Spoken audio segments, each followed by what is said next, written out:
करनाल में एक नर्सिंग छात्रा की सूझबूझ और हिम्मत ने एक बुजुर्ग महिला की जिंदगी बचा ली। सड़क हादसे के बाद जब लोग सिर्फ तमाशबीन बने रखे, तब गांधी कॉलेज की नर्सिंग छात्रा सोनाक्षी ढाणा ने आगे बढ़कर महिला को सीपीआर देना शुरू किया।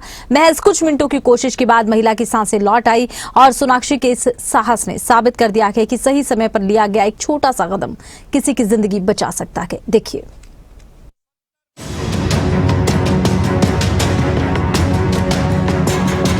शीतल जल्दी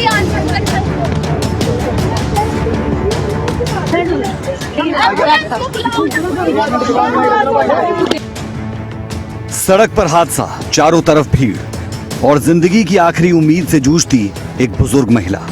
ये तस्वीरें सिर्फ एक हादसे की नहीं, बल्कि इंसानियत की परीक्षा की तस्वीरें हैं। करनाल के असंध क्षेत्र में 15 जुलाई को हुए हादसे में करीब 65 वर्षीय रोशनी देवी को एक बस ने टक्कर मारी। टक्कर इतनी जोरदार थी कि महिला सड़क पर गिर गई और उनकी सांसें थमने लगी। मौके पर लोग जमा होते गए, लेकिन मदद के लिए हाथ आगे नहीं बढ़े। तभी भीड़ को चीरते हुए एक बेटी आगे आई। नाम था सोनाक्षी।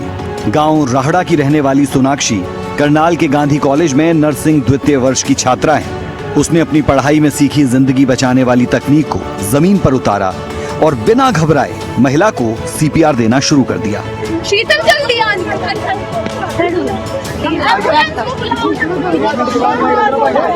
एक एक सेकंड कीमती था और सोनाक्षी लगातार कोशिश करती रही।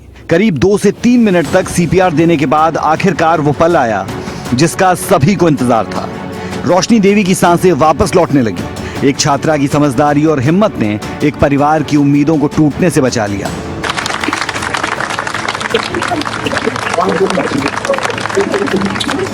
एम्बुलेंस का इंतजार लंबा होता देख एक राहगीर अपनी कार लेकर आया और महिला को अस्पताल पहुंचाया। लेकिन सोनाक्षी का प्रयास यहीं नहीं रुका। वो रास्ते भर महिला के साथ रही और उनकी हालत पर नजर बनाए रखी।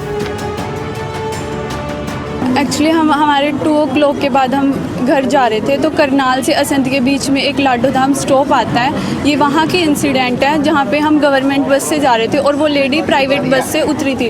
उनके भैया उनको रिसीव करने के लिए खड़े हुए थे। वो जैसे रोड क्रॉस करने लगी तो बस ने उनको हिट किया और बस काफ़ी स्पीड में थी, जिसकी वजह से वो अनकंट्रोल हो गई थी और उन पर कंट्रोल नहीं हुआ।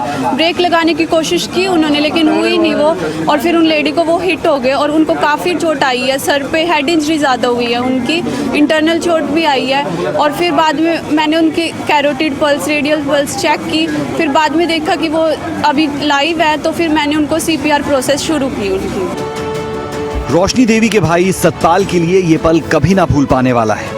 उन्होंने बताया कि उनकी बहन बस से उतरकर आगे बढ़ रही थी, तभी पीछे से आई सरकारी बस ने उन्हें टक्कर मार दी। हादसे के बाद जब वो मौके पर पहुंचे तो वहां भीड़ लगी हुई थी, लेकिन उनकी बहन को बचाने का काम एक युवती कर रही थी। सतपाल ने बताया कि उन्हें सीपीआर की जानकारी नहीं थी, लेकिन डॉक्टर्स ने बताया कि समय पर मिला सीपीआर ही उनकी बहन को बचाने में सबसे अहम साबित हुआ। जानकारी तो मैं तो सड़क के इस किनारे खड़े था जी, और वो हमारी सिस्टर उधर का अपने बस में तो उतर का बैग बुक रखा सिर पे और एक एक कदम टेके था जी बनी सड़क पे। इतने पीछे से बस आ रही थी जी, रोड पे जी, वो उसके उड़ा के ले गई जी। कहाँ की रहने वाली हैं आपकी बहन? उनके वो सागपुर के जी, कुरुक्षेत्र के पास। कुरुक्षेत्र की। हाँ। तो आपके पास ही मेरे पास आ रही थी जी, वो दादूपुर आना था कुछ। ये कहानी सिर्फ एक बुजुर्ग महिला की जिंदगी बचने तक सीमित नहीं है। ये कहानी है उस सोच की जो कहती है कि मुश्किल वक्त में खड़े होकर देखने से बेहतर है किसी का सहारा बनना, क्योंकि हादसे के बाद के शुरुआती कुछ मिनट बेहद अहम होते हैं और उस वक्त आपकी छोटी सी जानकारी, आपकी थोड़ी सी हिम्मत किसी के लिए जीवन दान बन सकती है। खबरें अभी तक के लिए करनाल से हिमांशु।